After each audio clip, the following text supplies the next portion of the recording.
Assertiveness can be defined as the need to stand up for one's personal rights, like expressing thoughts, feelings, and beliefs in a direct, honest, and appropriate way.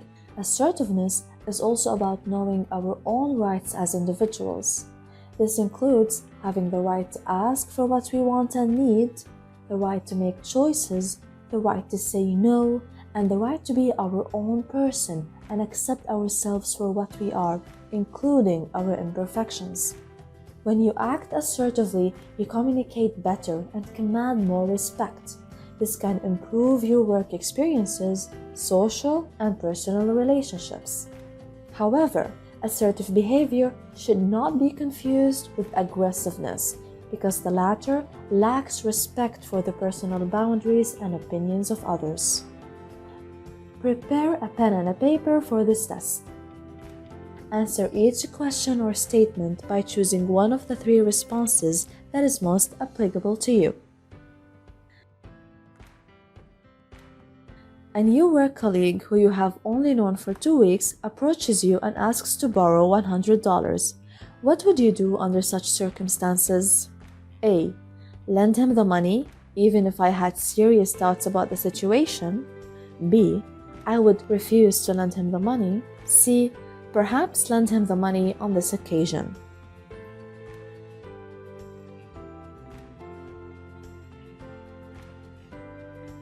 Two. I prefer to stick to my opinions even though it might endanger my good relations with other people. A. In certain circumstances, I wouldn't want to endanger my relationships with other people at the expense of being stubborn. B. Yes. C. I don't know. I would have to wait until such a situation arises to know how I would react. 3. I find it very difficult to say no when asked for a favor. A. Agree. B. Disagree. C. Sometimes.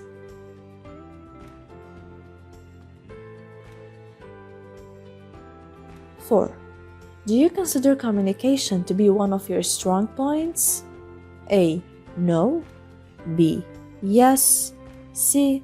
Although I'm reasonably good at communication, I wouldn't single out it as being specifically one of my strengths.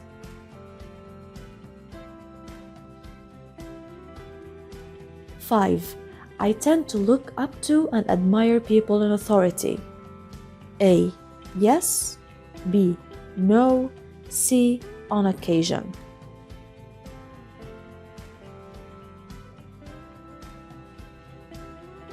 6. Your neighbor's trees are getting taller and taller to the extent that they are starting to block out the light. Which of the following is likely to be your course of action in such circumstances? A. Probably suffer in silence and hope they'll do something about it. B. Politely tell them what the problem is and that you would like them to do something about it. C. Try to drop them a subtle hint, hoping that they'll then do something about the problem.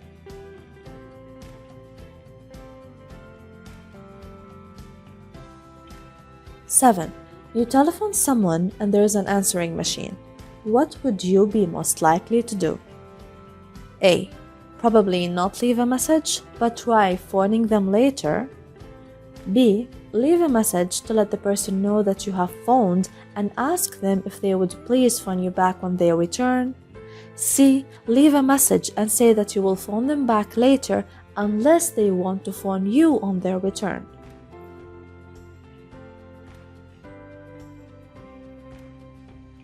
8. You are a member of a committee and the position of chair becomes vacant.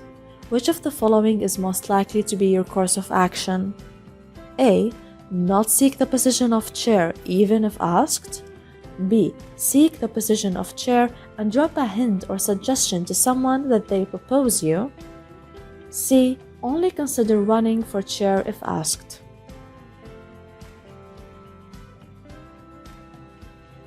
9. Which of the following best describes you? A. Someone who generally prefers to keep their opinions to themselves. B. Someone who has no difficulty making their opinions known. C. Someone who makes their opinion known when it's prudent or appropriate to do so. 10. Do you think it's preferable to try to solve your own problems? A. No. A problem shared is a problem halved. B. Yes. C. If possible, but from time to time it is necessary to seek the help or advice of others.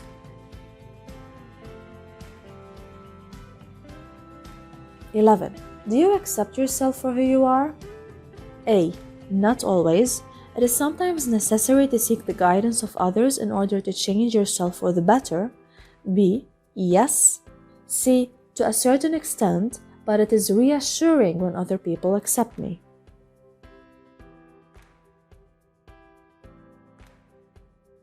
12. I believe in setting myself and others' timescales and deadlines and doing my utmost to ensure they are maintained. A. Not really. Life is too much about deadlines and timescales nowadays. B. Yes. C. Sometimes, depending on the circumstances, deadlines can be useful or even necessary.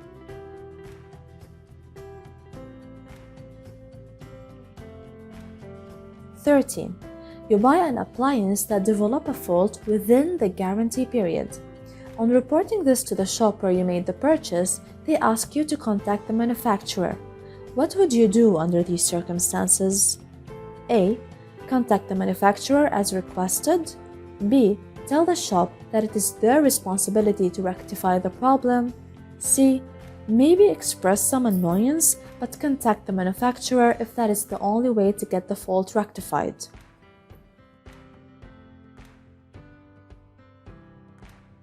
14. You are waiting to be served in a shop and two sales assistants are busy talking to each other about their plans for the evening rather than serving you. What would you do under the circumstances? A. Maybe give them an impatient look and hope that they take hint and break off to serve you. B. Interrupt them and point out that you're waiting to be served. C. Interrupt them with a subtle hint, such as, "Excuse me, is this where I pay for this?"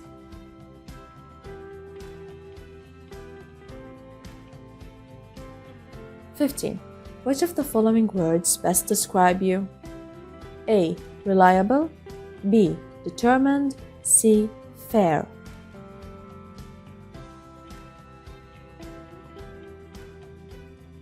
60. I dislike taking orders from other people. A. Disagree. B. Agree. C. It depends who is giving the order and why.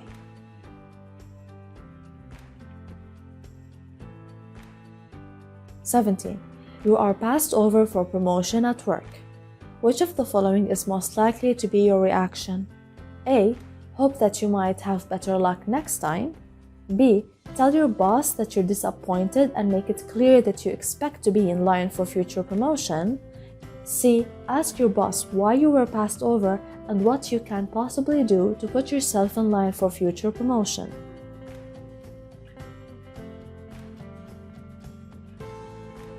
18.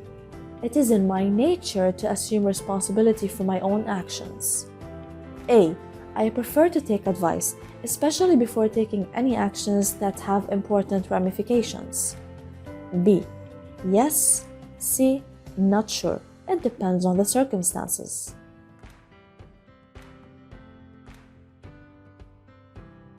19. You are in a queue and someone pushes in front of you. Which of the following is most likely to be your reaction? A. Say nothing. B. Say, "Excuse me, but the back of the queue is down there." C. I may say something to them depending on the circumstances at the time.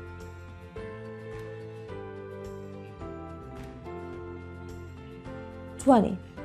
Do you believe in compromise? A. Yes, compromise is often the only way forward. B.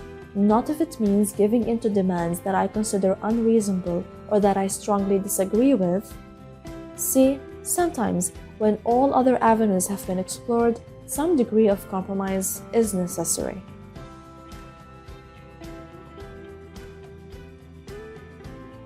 21. Which of the following is most important to you? A. The right to live in peace and harmony. B. the right to say no? C. The right to live in a democratic society.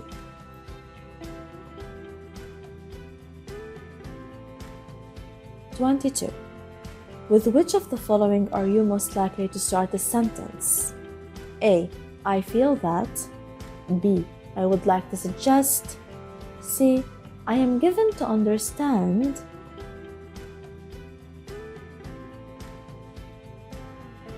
23. I try to stand firmly by my principles at all times. A. Agree when it is practical to do so. B. Agree absolutely. C. Agree in most circumstances.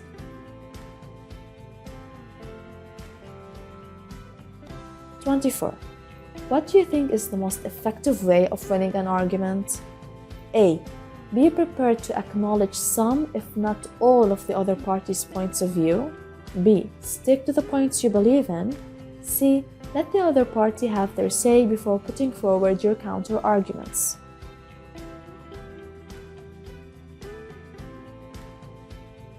(25) Which of the following is most applicable to you? A. I believe it is sometimes necessary to comply with the wishes of others. B. I believe in clearly asking for what I want at all times. C. I believe in being fair and neutral.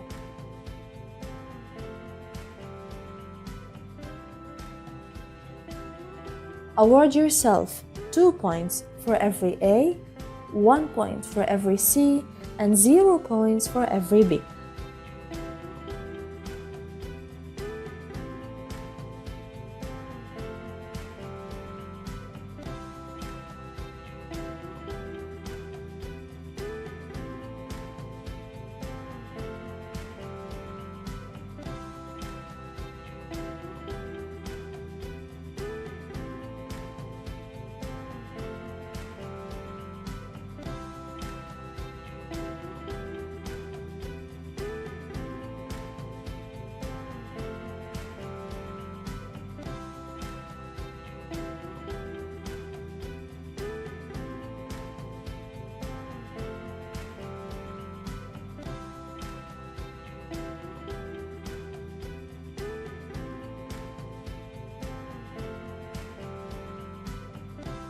People who score above average on this test come over as possessing many skills of assertiveness and as people who know their rights and are not afraid of saying what they want in most situations. One word of caution is not to become too demanding, which may apply to people who have scored 10 or less on this test, as it is necessary to retain respect for others at all times in order to be effective and to keep any demands reasonable and realistic. People who score within the average range in this test may need to develop their assertiveness skills to a greater degree. Those who score below average on this test appear to lack the necessary assertiveness skills, not just to ask for the rights or know how to ask in the most effective manner, but to say no when the circumstances demand such an answer. Assertiveness skills are communication strategies that convey information in a direct and calm way in a powerful manner while maintaining respect. The most important skills are respect. An assertive approach is respectful. Offer respect by listening patiently to others' opinions, carefully considering their viewpoints. Honesty. Honesty is crucial for direct and accurate communication. Accountability. To do so, take personal responsibility for your actions and stay accountable for what you have said or done. Self-control. Self-control allows you to maintain assertiveness in a calm and respectful way. Using your self-control will help you stay assertive rather than getting aggressive so you can communicate without offending others. Focusing on your assertiveness skills could help you find the ideal compromise between aggressiveness and passiveness. Try these tips to communicate assertively. 1. Evaluate your personal communication style. Watch for signs that show you're acting aggressively or passively. Identifying occasions for improvements helps you see where you can start practicing assertiveness. 2. Practice your delivery.